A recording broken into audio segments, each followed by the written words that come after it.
Olá, alunos. Acredito que a maioria de vocês já me conhece lá do ensino fundamental, mas eu vou me apresentar para os novos. Eu sou a professora Maria de Fátima.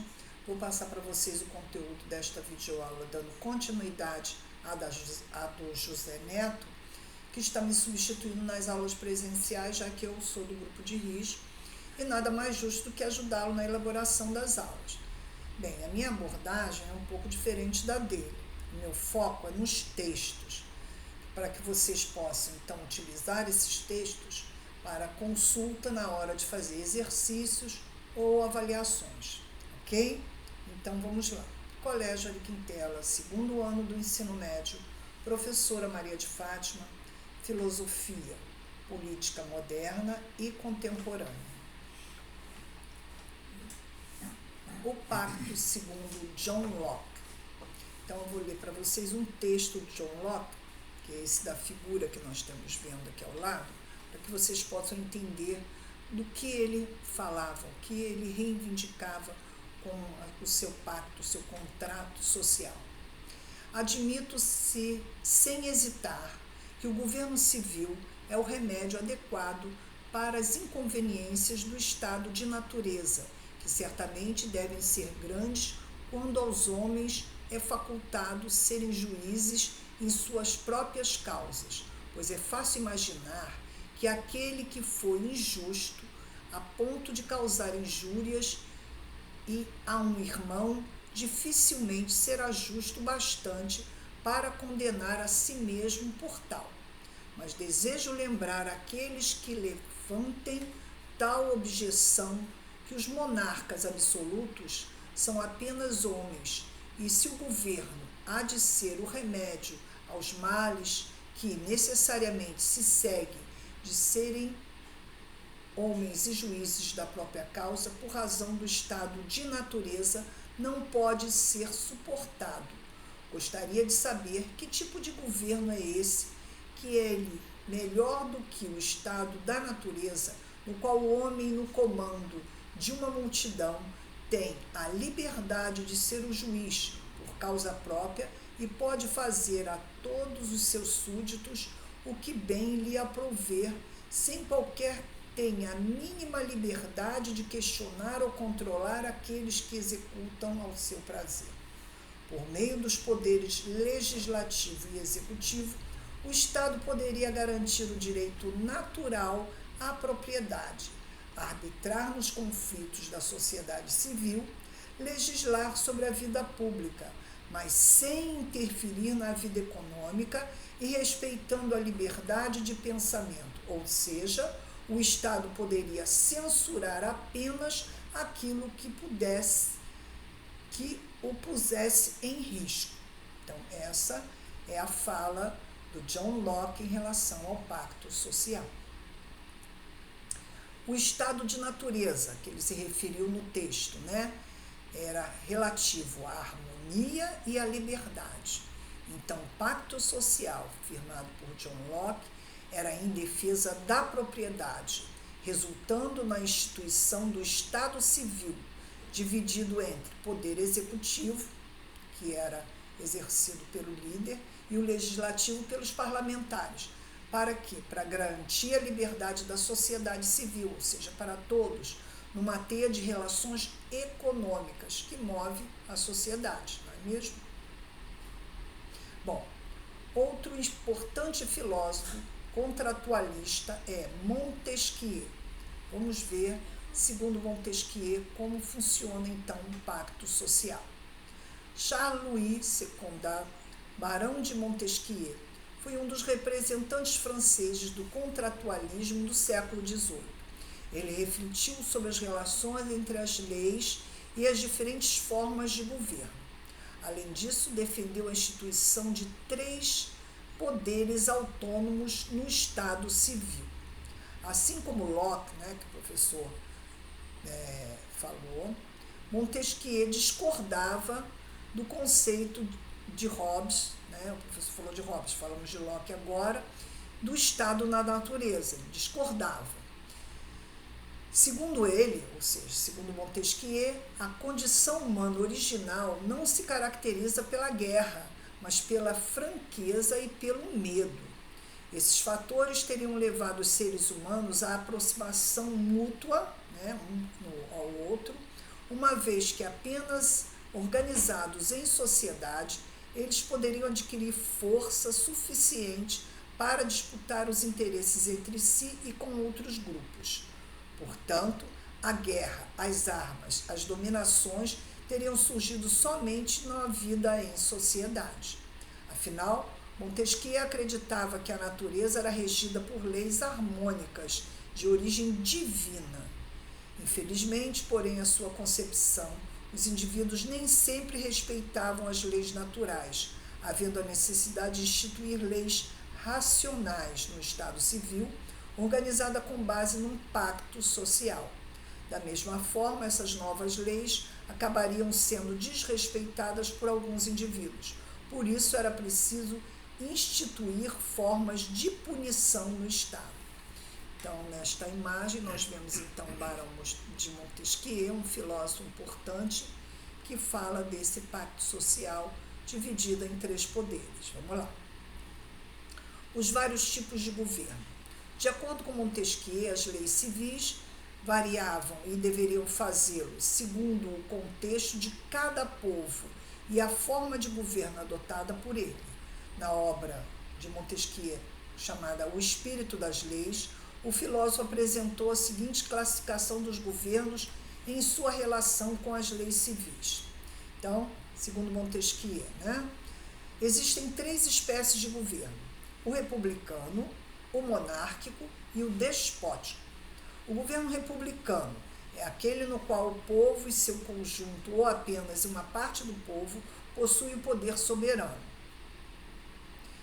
O monárquico é aquele onde um só governa, mas através de leis fixas e estabelecidas, o antigo regime. E o despótico, um só, sem leis, sem regras, impõe tudo por força de sua vontade e seus caprichos. Tripartição dos poderes no Brasil. Então, baseado em Montesquieu, nós temos as nossas leis repartindo os poderes. Nós temos no Brasil poder executivo, poder legislativo, poder judiciário. Vamos ver como é que isso é colocado pela Edivânia Dourado nesse texto. Atualmente, o modelo da tripartição dos poderes está adequado à teoria de Montesquieu.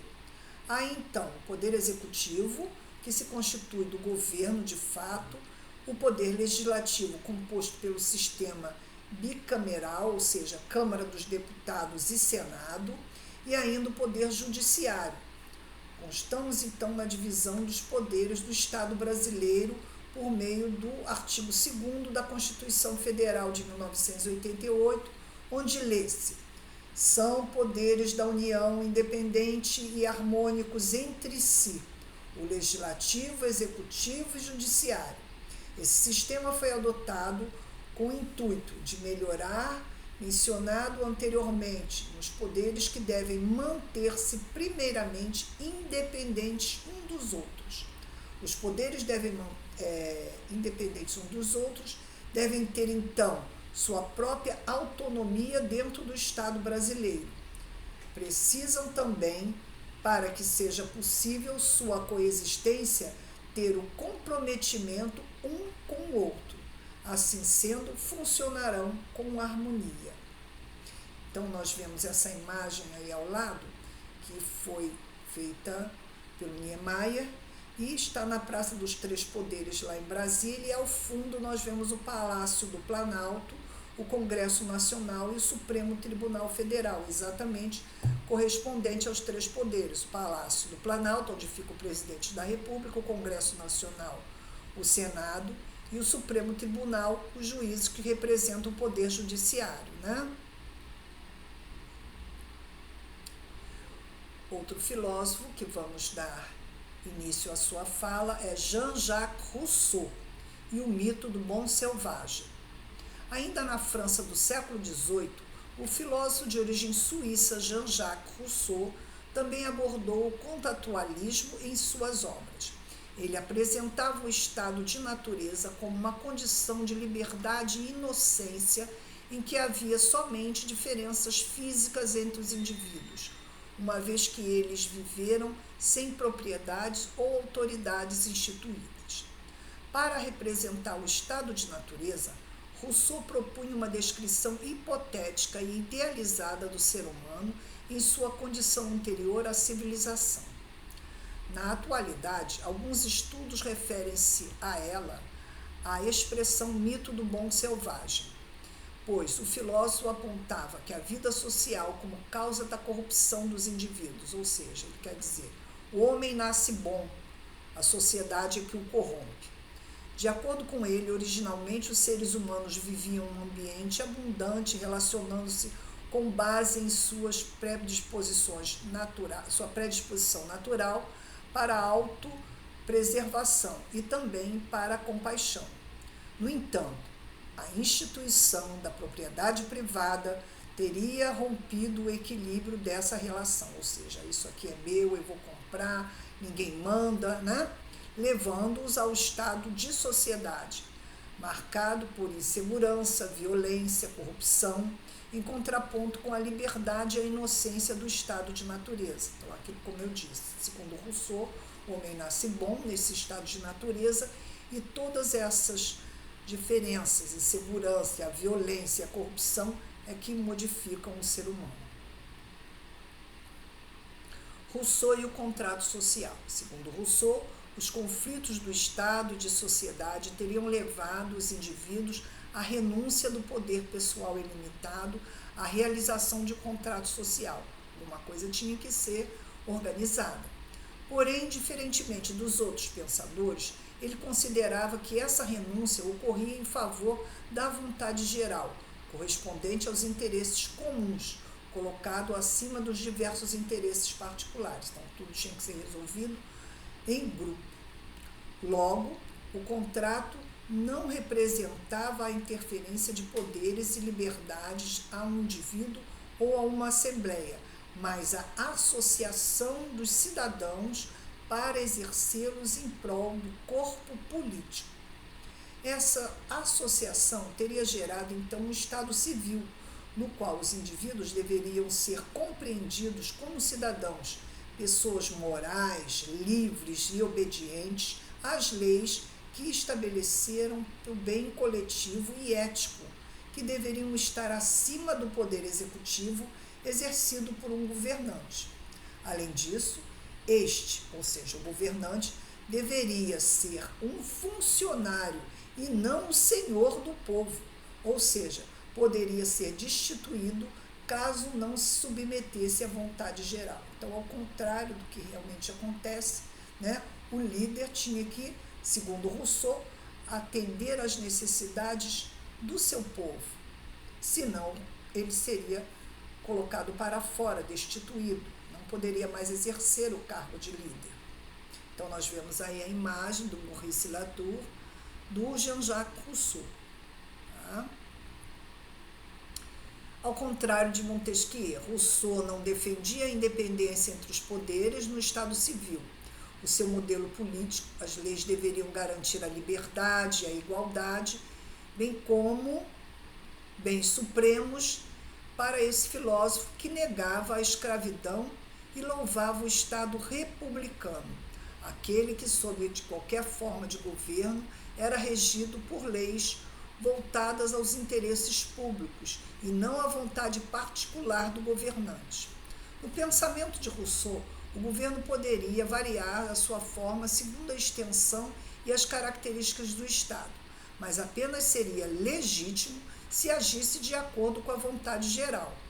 Ele apresentava a democracia como forma ideal de governo para os estados pequenos, que julgava serem os melhores, e a aristocracia para os médios, a monarquia para os grandes. No entanto, alertava para a tendência negativa das monarquias ao absolutismo, ao antigo regime. Então, resumindo, o estado de natureza de Rousseau estava ligado à liberdade e à inocência, ou seja, o homem nasce livre e inocente. Aí, quando a sociedade, o estado da sociedade, gera para o homem a propriedade privada, aparece então a corrupção dos costumes, né? Como eu disse, o homem nasce bom, a sociedade que o corrompe. E o contrato social, a proposta de Rousseau, seria a renúncia ao poder ilimitado dos indivíduos em favor de uma vontade geral. Immanuel Kant, esse é o último filósofo que vamos falar na aula de hoje. Vamos falar sobre o pacto, né, social segundo Kant. As teorias do justo-naturalismo e do contratualismo repercutiam também no pensamento desse alemão. Immanuel Kant era alemão. Assim, no século XVIII, o filósofo Immanuel Kant adotou o contrato social como hipótese para explicar a origem e os objetivos do poder político. Ele apresentava o contrato social ou contratos originários como um princípio a priori, ou seja, anterior à experiência, isto é uma ideia racional e não como um fato ocorrido em determinado momento histórico. Sendo assim, uma vez de revelar a origem histórica do Estado, esse princípio indicava como eles deveriam ser o leitor da obra de Rousseau. Kant também valorizava profundamente a ideia de liberdade. Além disso, a sua concepção contratualista se aproxima do pensamento liberal, assim como as ideias de Locke e Montesquieu. Ele afirmava que o Estado civil nascera com o objetivo de garantir as liberdades individuais, organizando-as de acordo com as leis civis. Somente assim os indivíduos deixariam de prejudicar a liberdade um dos outros, na tentativa de desfrutar da liberdade brutal, característica do estado de natureza. Logo, o filósofo julgava necessária a limitação da liberdade original dos indivíduos, para que eles pudessem obter uma nova forma de liberdade, garantida pelo Estado na condição de participante de uma comunidade, ou seja, de um povo. Os 3 princípios segundo Kant. Ele elencava, ele estabelecia 3 princípios denominados imperativos que deveriam nortear as ações dos indivíduos no Estado, ou seja, baseado em 3 princípios, o Estado deveria agir de que maneira? Vivendo honestamente, não cometer injustiças contra ninguém, receber o que lhe cabe como direito.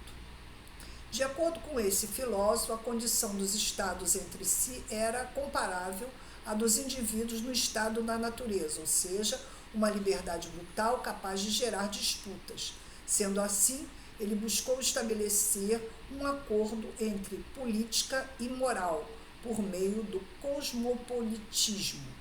Desta maneira, propôs uma ordem internacional que unisse os estados na forma de uma liga ou federação. Acreditava que essa república mundial poderia consolidar o ideal do cosmopolitismo,